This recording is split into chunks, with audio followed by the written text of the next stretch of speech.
Baik Bapak Ibu dan saudara-saudari sedama, selamat malam, Sukihoto, Namo Buddhaya.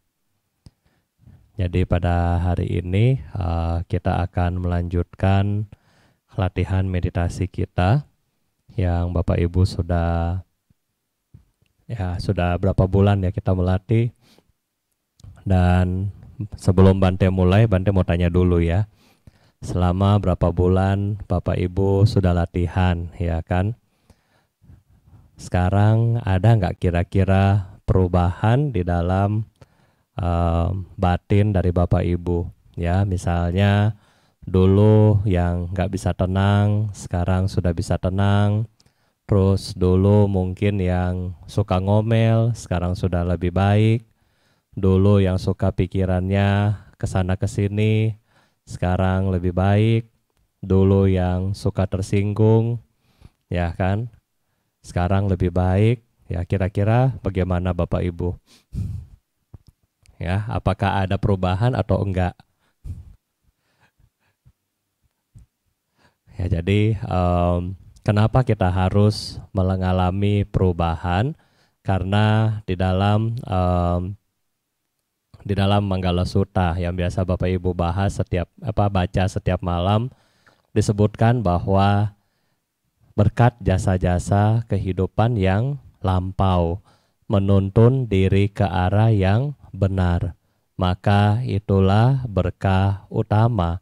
Nah, jadi Bapak Ibu, kita hari ini ya kan, tadi pagi Bante sudah bahas mengenai neraka, ya, neraka besar yang panas. Nah, untuk lahir di alam neraka, satu modal kita yang kita punya yaitu kebencian.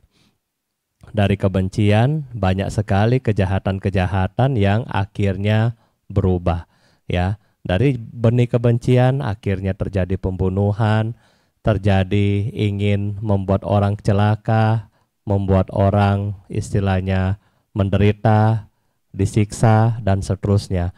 Sehingga dari satu benih yaitu kebencian, maka kita menderita. Nah, oleh karena itulah kita yang sudah belajar, ya, mari sama-sama melihat ada nggak perubahan di dalam diri kita. Ya, ini yang pertama. Kalau belum ada perubahan di dalam diri kita, berarti ketika orang lain melakukan kejahatan sama kita, kita harus terima. Ya kan, kenapa kita harus terima? Karena kita aja yang sudah latihan belum kuat. Ya, betul nggak Bapak Ibu? Setiap minggu 2 kali latihan, ya kan? 2 kali latihan per sesi 40 menit. Ya. Terus kalau kita begitu disenggol orang kita masih ngomel, disenggol orang kita masih marah, berarti latihan kita kurang, ya. Itu yang pertama. Yang kedua, kalau teman-teman kita masih ngomel sama kita dan seterusnya, kita maklum karena mereka belum latihan, ya. Wong kita aja yang latihan masih suka tersinggung, apalagi yang nggak latihan, ya. Jadi dengan cara ini batin Bapak Ibu lebih tenang, lebih ya udahlah, lebih melepas, ya, lebih rileks dan seterusnya. Kenapa kita perlu melakukan hal ini semua? Ya kan, kenapa kita suka harus melakukan hal ini semua? Karena ada satu alasan Bapak Ibu, ya. Alasannya adalah karena ini. Karena kita punya pikiran seperti dibilang bahwa monkey mind, ya, monkey mind atau pikiran yang seperti monyet, ya. Kesana kemari, lihat apa juga mau, lihat ini juga mau, lihat itu mau pegang, dan seterusnya, ya. Jadi esensi daripada pikiran kita adalah sangat gampang untuk untuk terkecoh, ya. Melihat melihat sesuatu dari mata langsung lari ikut mata. Mendengar yang enak-enak langsung dengar yang enak-enak. Mendengar yang tidak enak langsung emosi. Ya kan, makan yang enak-enak, makan nggak habis-habis, ya kan. Cium yang enak-enak, mau juga cium. Itu adalah pikiran kita. Jadi pikiran kita sangat melekat dengan indria-indria kita. Ya, dipegang sama yang sama si yayangnya mau bahagia, tapi dipegang sama emaknya. Ah, mami ini sudah gede begini masih mau pegang-pegang saya. Itu ya, karena inilah pikiran kita. Pikiran kita memiliki rangsangan dari objek-objek indria sehingga dia sangat cepat kemana-mana. Oleh karena itu, kalau Bapak Ibu bisa pegang pikiran Anda, monkey dijadikan mang atau monyet dijadikan mang ya. Mang itu adalah kata lain daripada biku atau biksu atau orang yang ya katanya agak tenang begitu ya. Maka disitulah Bapak Ibu bisa bahagia. Tetapi kalau belum, itu akan tetap membuat kita menderita ya. Karena pikiran itu liar sekali ya. Lihat ini, lihat itu, lihat orang gak senang ya. Lihat orang berbuat baik, dongkol. Lihat orang berbuat jahat, senang. Nah ini salah ya. Nah jadi ini yang harus kita perhatikan. Karena kenapa zaman sekarang viral, hoax di mana-mana. Dan kita nggak tahu ini yang asli apa ini yang tidak asli. Ini yang benar apa yang tidak benar. Ini yang punya manfaat atau yang tidak punya manfaat. Pokoknya semua ini datang kepada kita gampang sekali. Karena Bapak Ibu punya handphone. Ya, Instagram muncul yang aneh-aneh, WA muncul yang aneh-aneh, mungkin yang punya Line, yang punya Facebook, yang punya YouTube, semua macam-macam muncul. Sehingga kenapa? Kita punya pikiran, mendapat respons yang negatif, kita takut, khawatir. Nanti rumah saya bagaimana, nanti anak saya bagaimana, cucu saya bagaimana, istri saya bagaimana, bisnis saya bagaimana, khawatir, ya, takut. Nah, sehingga inilah yang kita harus punya. Kalau kita punya kewaspadaan, pikiran kita bisa bikin dia kalem, maka apapun hoax yang datang kita cuma oh ya sudah, oke, oh ini oke. Tidak akan takut lagi ya. Oleh karena itulah yang pertama yang harus kita kendalikan adalah si monkey atau pikiran yang liar ini ya. Yang kedua Bapak Ibu, untuk menenangkan pikiran kita, untuk menguatkan kesadaran kita, yang kita punya kedua adalah oh ini dulu ya. Ini adalah spiritual fair, di mana kalau disuruh meditasi pasti kabur ya. Sebentar lagi Bapak Ibu nanti lihat teman-temannya kabur ya. Kalau disuruh lihat kehidupan lampau banyak. Disuruh lihat orang kuamea banyak. Suruh meditasi kabur ya. Nah, inilah ya realitasnya ya. Sebentar lagi juga sama. Banyak juga pasti akan kabur Bapak Ibu ya. Nah, selanjutnya Bapak Ibu yang kita harus punya adalah postur meditasi. Bapak Ibu silakan duduk, jika menggunakan kursi, duduk seperti yang model warna hijau ya. Kakinya menyentuh ubin atau menyentuh lantai dengan baik, kemudian tidak bersandar ya, tidak bersandar dan punggungnya adalah tegak. Jadi Bapak Ibu yang duduk di kursi ya, Bapak Ibu yang sedang duduk di kursi bisa lakukan seperti yang warna hijau seperti ini ya. Silahkan Bapak Ibu pelan-pelan untuk duduk seperti ini. Kalau misalnya sakit ya nggak apa-apa ya. Kalau misalnya Bapak Ibu punya sakit tulangnya ya nggak apa-apa ya. Tetapi yang warna hijau adalah posisi yang terbaik.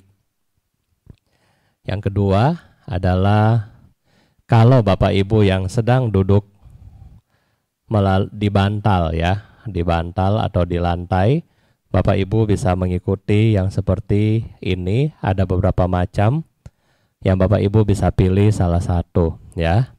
Bapak Ibu bisa pilih salah satu. Mau ikut yang model full lotus, setengah lotus, model Myanmar, atau model yang seperti Zen yang Jepang ya. Jadi Bapak Ibu bisa pilih 4 atau posisi yang duduk di lantai seperti tadi. Nah, kemudian kalau Bapak Ibu sudah duduk dengan rileks, kenapa kita harus duduk dengan posisi yang baik? Karena posisi menentukan prestasi. Ya, waktu kita ujian dulu, posisi menentukan prestasi. Kalau duduk sebelahnya pintar, itu nilainya pasti bagus. Nah, tetapi di sini saat meditasi, postur atau posisi duduk kita juga harus bagus karena apa? Agar peredaran energinya bagus. Kalau peredaran energinya bagus, Bapak Ibu nggak cepat ngantuk. Coba perhatikan, kalau kita duduk meditasi dengan cara begini, ya kan, pasti cepat tidur, ya.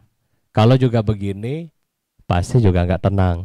Atau kalau kita duduknya nyantai, terlalu capek begini ya, itu juga sakit. Jadi untuk duduk dengan jangka waktu yang lama, perhatikan postur tubuh kita dengan baik. Ya, jadi harus ada pondasi. Pondasi ini adalah postur duduk kita yang baik.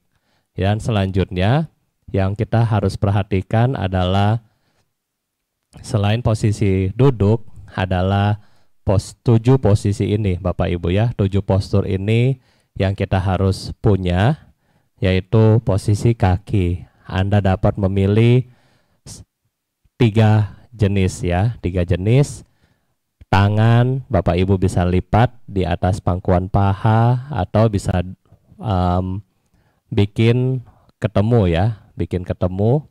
Dan kemudian punggung Anda tegak, mata ditutup, rahang ditutup, tetapi tidak terlalu kencang agar Bapak Ibu tidak terlalu kaku. Kemudian lidah menyentuh langit-langit dan leher Anda tegak lurus ke depan. Tegak lurus ke depan di sini Bapak Ibu bayangkan seperti di sini ada bantal ya. Seperti di sini ini ada bantal. Jadi ya santai seperti itu.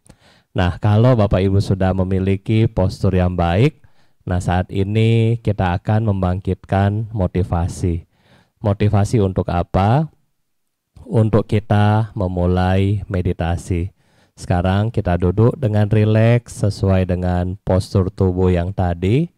Kemudian kita membangkitkan motivasi kita untuk bermeditasi.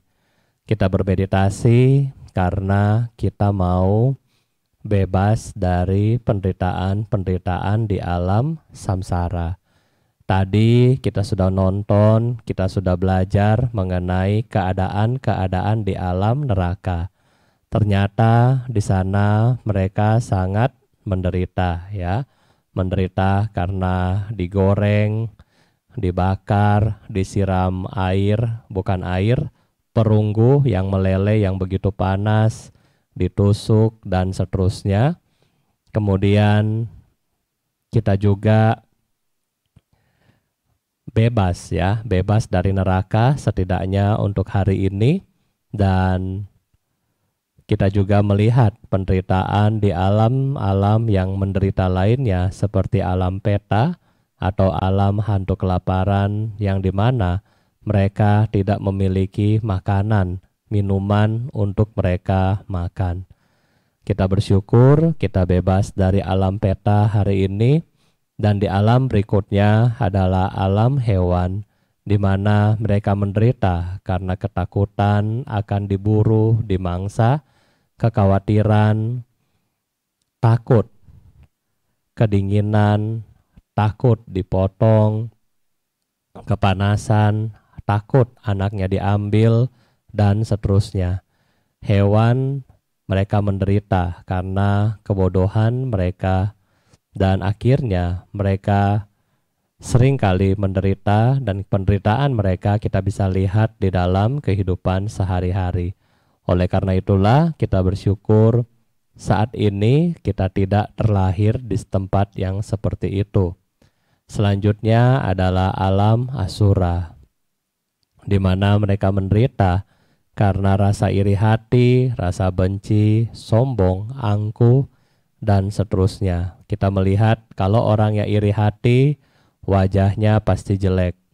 Jelek karena kenapa? Karena tidak pernah bahagia.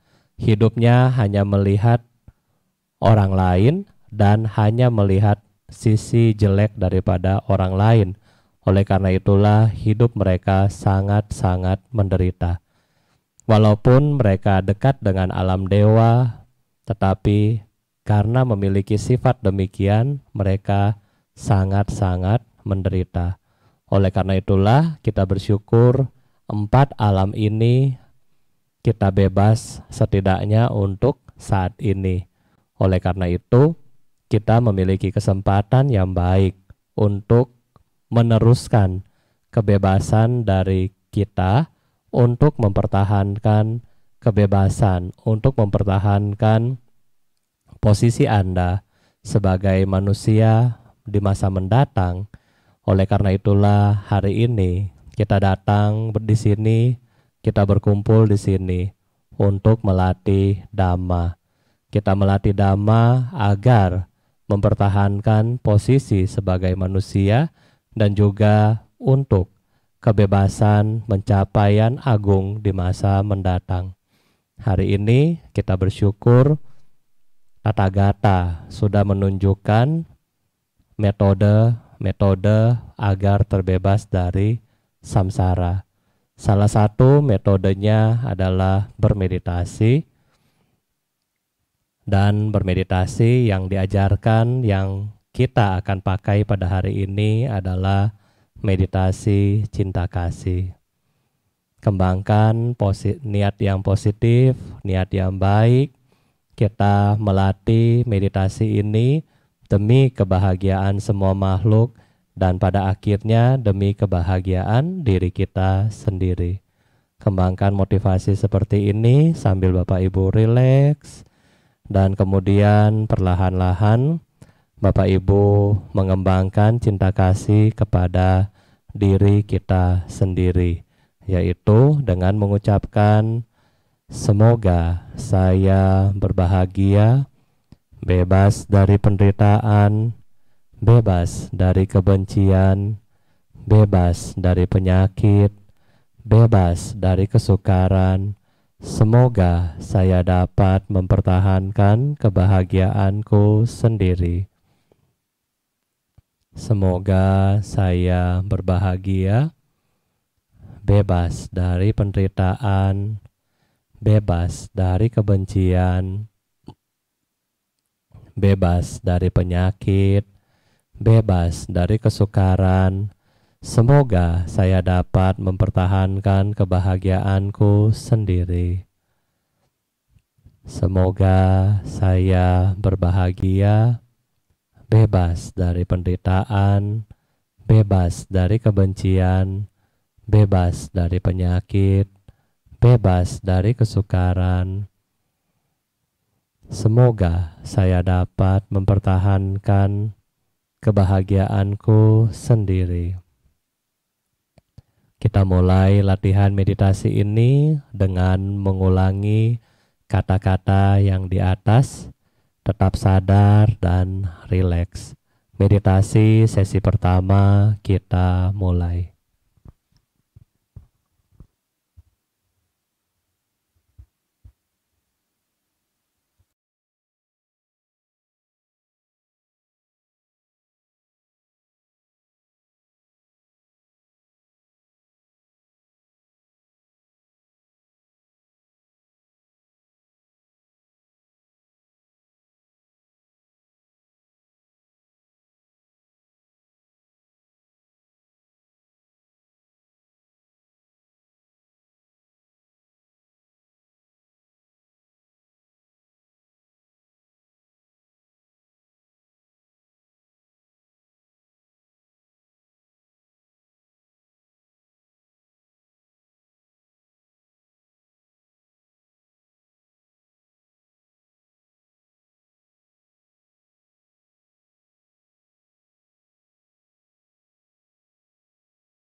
Sambil menjaga kesadaran kita, Bapak Ibu, kemudian saat ini kita akan masuk pada sesi kedua, yaitu membayangkan orang-orang yang kita cintai sambil membayangkan wajah mereka di dalam batin kita. Kita akan mengucapkan semoga namanya berbahagia, bebas dari penderitaan, bebas dari kebencian, bebas dari penyakit, bebas dari kesukaran. Semoga namanya dapat mempertahankan kebahagiaannya sendiri. Di sesi kedua ini, kita sekali lagi membayangkan wajah dari orang-orang yang kita kasihi, sambil membayangkan wajah mereka di dalam batin kita menyebutkan semoga namanya berbahagia, bebas dari penderitaan, bebas dari kebencian, bebas dari penyakit, bebas dari kesukaran. Semoga namanya dapat mempertahankan kebahagiaannya sendiri. Kita lanjutkan meditasi sesi kedua.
sambil menjaga kesadaran kita. Selanjutnya kita masuk pada sesi ketiga, yaitu untuk orang-orang yang kita benci,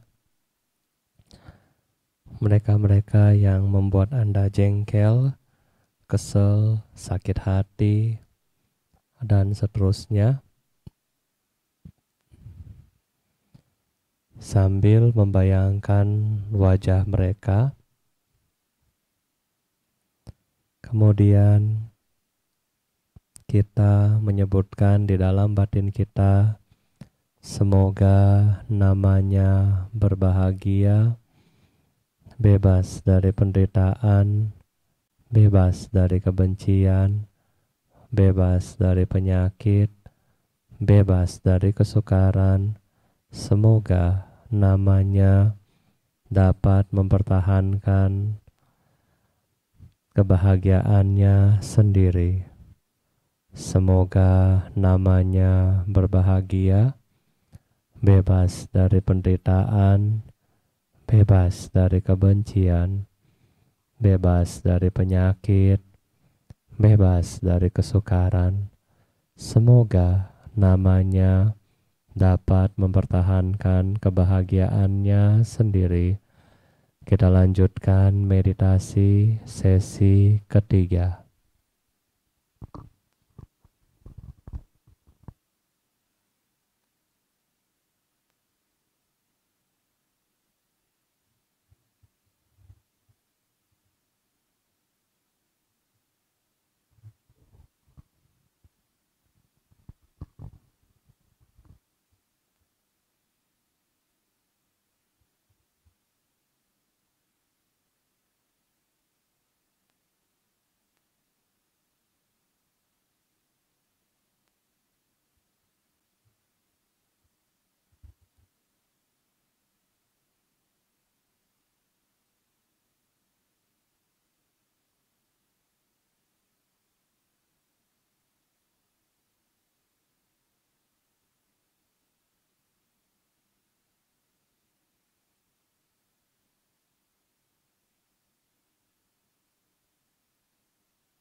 Sambil menjaga kesadaran kita, selanjutnya kita akan memancarkan cinta kasih kepada pihak-pihak yang netral, kepada semua makhluk,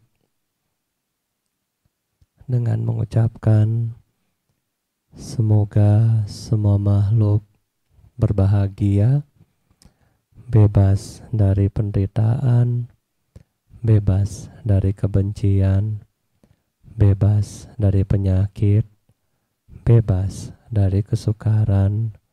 Semoga semua makhluk dapat mempertahankan kebahagiaannya sendiri.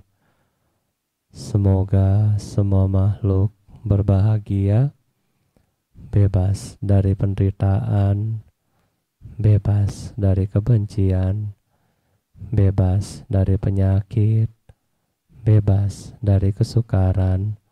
Semoga semua makhluk dapat mempertahankan kebahagiaan mereka sendiri. Kita lanjutkan meditasi untuk beberapa saat ke depan.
Semoga semua makhluk berbahagia, bebas dari penderitaan, bebas dari kebencian, bebas dari penyakit, bebas dari kesukaran. Semoga semua makhluk dapat mempertahankan kebahagiaan mereka sendiri. Semoga semua makhluk berbahagia, bebas dari penderitaan, bebas dari kebencian, bebas dari penyakit, bebas dari kesukaran. Semoga semua makhluk dapat mempertahankan kebahagiaan mereka sendiri. Sabe sata bawantu sukitata. Semoga semua makhluk hidup berbahagia. Sadu, sadu, sadu. Ya, Bapak Ibu, sambil Bapak Ibu menjaga kesadaran Anda, selanjutnya kita akan bersama-sama mengembangkan dedikasi kebajikan. Melalui kekuatan kebajikan ini, semoga tidak ada lagi makhluk yang melakukan karma buruk.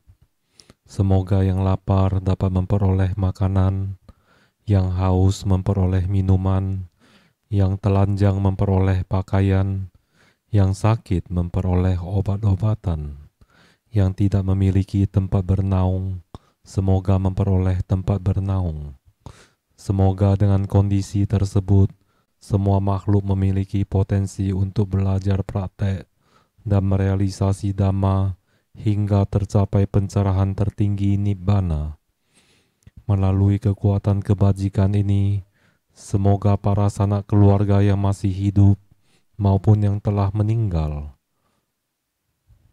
para makhluk yang memiliki hubungan karma dengan kami, dan para musuh-musuh di semua kehidupan, semoga mereka terbebas dari penderitaan mereka dan segera memperoleh sebab kebahagiaan.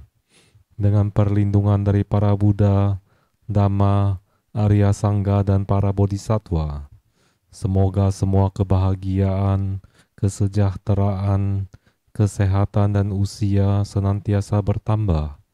Semoga segala bencana, wabah penyakit, perang, perselisihan, dan halangan-halangan dalam mempraktekkan Dhamma dapat lenyap padanya. Selama ruang angkasa bertahan, selama makhluk hidup tetap ada, hingga saat itu, semoga saya pun tinggal dan menghilangkan kesengsaraan di dunia ini. Sabe sata bawantu sukitata, semoga semua makhluk hidup berbahagia. Sadu, sadu, sadu.